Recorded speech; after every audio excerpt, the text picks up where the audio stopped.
de festa sendo preparada. De um tricolor para o outro, São Paulo joga contra o Tajeres, partida importante para o São Paulo, disputa pela liderança do grupo e o Tajeres disputa ainda, não é, Edu, a classificação geral dessa primeira fase da Libertadores, por isso um jogo tão importante para a gente acompanhar, Edu.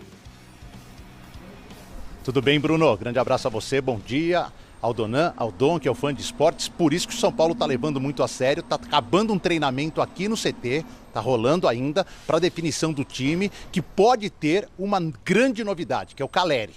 Eu digo pode ter porque está vencendo nesta semana o prazo de 3 de recuperação daquela lesão sofrida contra o Cobressal. O Caleri está em busca aí da artilharia total do São Paulo na história da Libertadores. Ele está a 2 gols do Luiz Fabiano e do Rogério Ceni. Eles têm 14, já pararam, o Caleri tem 12, pode jogar nesta competição ainda 3 partidas, a de amanhã e as 2 de oitavas que o São Paulo está garantido. Então, essa é uma expectativa grande se o Caleri vai ser relacionado e se relacionado for, vai para banco ou já começa jogando. O Lucas Moura, quando voltou de lesão contra o Barcelona, começou no banco, entrou no segundo tempo. Era um tempo maior também de recuperação. Vamos ver como o Zubeldia, que está invicto a 8 partidas, vai trabalhar esta situação. No restante, jogadores poupados contra o Águia na semana passada estarão em campo. O time do São Paulo é difícil, mas Rafael, Igor Vinícius, Arboleda, Alan Franco e Wellington, me parece uma linha de defesa certa. Alisson no meio-campo na marcação, com Galopo ou Bobadilha, aí uma dúvida. Lucas Moura, Luciano, na esquerda outra dúvida. Pode ser o Nestor, o Ferreirinha, o Michel Araújo, tem muita gente brigando por essa posição. E na frente, não jogando o Caleri, deve ser o André Silva, o escolhido pelo técnico. Vamos lembrar que amanhã teremos Morumbis mais uma vez lotado, já temos quase 48 mil ingressos vendidos, tendência que passe dos 50 mil. E daqui a pouquinho, Bruno, quando terminar este treinamento, eu estarei na parte interna do CT, batendo um papo com o goleiro Rafael, com exclusividade para os canais ESPN, goleiro da seleção brasileira, que joga essas duas. Contra a equipe do Tajeres amanhã e contra o Cruzeiro no final de semana. Ele quer ir para a seleção com o São Paulo na primeira colocação da fase de grupos e com o São Paulo no G4 do Campeonato Brasileiro. Será que consegue, Bruno? Esse é o objetivo e é o que eu vou perguntar para os nossos comentaristas. Obrigado, viu, Edu? E boa entrevista também. A gente vai acompanhar, claro, o seu trabalho aqui na ESPN, conversando com o goleiro do São Paulo e também da seleção brasileira. Esse é o objetivo, então, Donk, de ser o primeiro do grupo e ainda nessa condição no Campeonato Brasileiro. Ah, sim, tem totais condições, com retornos importantes. A gente está vendo já o Lucas tendo voltado a jogar, podendo ser titular novamente. O quanto que esse time evoluiu com o Zubeldia, a sequência invicta que conseguiu com o técnico. A evolução de jogadores também que não vinham, de repente, tendo sua melhor forma, como o Luciano, na zaga, como o Alan Franco, por exemplo, o quanto que ele cresceu sob o comando do Zubeldia. Então a gente está falando de atletas que foram potencializados e um time que funciona melhor. Então, assim, lógico que tem a desvantagem ainda dentro da competição para o Tajeres, que até o Donan comentava agora aqui, enquanto eu falava que é um bom time. Sim, o jogo é difícil. Não é simples, assim, não é simplesmente um time que joga em casa, com a força da sua torcida. Pelo contrário, tecnicamente é muito bom. Mas acho que o São Paulo tem totais condições ainda de passar na liderança e se alternar bem no mata-mata com o Campeonato Brasileiro. Porque com a vitória o São Paulo se classifica em primeiro lugar do grupo. Isso é muito importante para a sequência. Lembrando que o Tajeres está entre aquelas equipes que fizeram 13 pontos até aqui. Então disputa aí com o Palmeiras, com o River, né, a primeira colocação geral. Você está falando de uma equipe que na última temporada brigou pelo título argentino.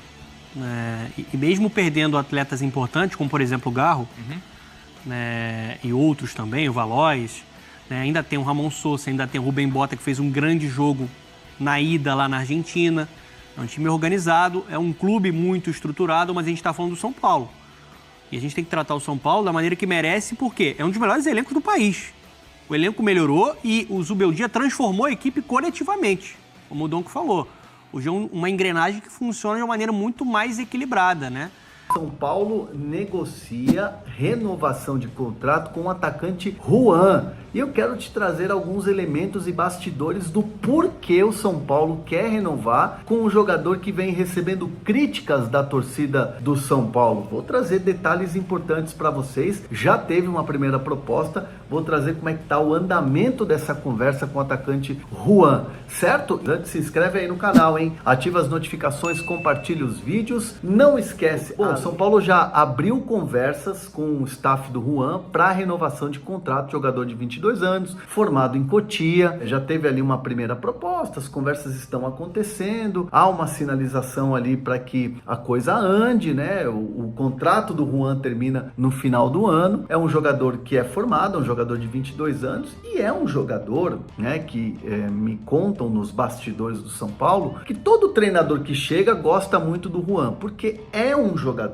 que se doa taticamente, é um jogador que tem aquela entrega, um jogador que é obediente, aquele atleta que tem um vigor físico, um atacante que volta para marcar, ou seja, todo treinador gosta de um atacante como o Juan, mas ele não vive um momento assim assertivo na frente do gol. Isso é bem verdade. É um jogador que tem falhado. Por exemplo, no jogo que o São Paulo disputou na Libertadores, que não conseguiu vencer e poderia ter ficado ali mais confortável na classificação da Libertadores, na última partida, inclusive, no Barcelona de Guayaquil, ele poderia ter feito gol, teve chance ali, né? O problema é que o jogador tem recebido pressão, sabe? É uma pressão natural. E aí o jogador precisa melhorar nesse quesito. E aí entra um pouco do trabalho do técnico, trabalho, né, de diretoria, do Muricy Ramalho, que faz muito essa questão com o jogador, essa gestão com esses jogadores. Então, assim, o Juan é um jogador que o Zubeldia já enxergou, né, qualidades. Só que falta para a torcida, né, olhar para o cara diferente, meter bola no gol. A linguagem do futebol é muito simples. Atacante tem que meter a bola no gol. Então, assim, o São Paulo vive esse dilema. Renova ou não renova? Então, como o São Paulo entende que é um jogador que pode melhorar e que ele recebe elogios, assim como recebeu elogios do Dorival, Rogério Ceni, que gostava muito, agora do Zubeldia. O Carpini nem deu tempo, nem vamos falar do Carpini, o Carpini não deu tempo. Mas o Zubeldia agora está elogiando. O São Paulo entende que ele pode sim ser útil. Aí fica aquele pensamento também, né? Não renova, o jogador vai para outro clube e arrebenta, como é que fica? Né? Então o São Paulo tem muito cuidado e tem outros exemplos. Por exemplo, Igor Gomes foi embora. Tá bem no Galo? Pode arrebentar no Galo. O próprio Nestor era um jogador que era execrado pela torcida. E fez o gol do título. É um cara importante hoje. É um cara com confiança. Fez gol do título, mudou o status dele. Hoje é um cara com confiança. O próprio Gabriel Sara.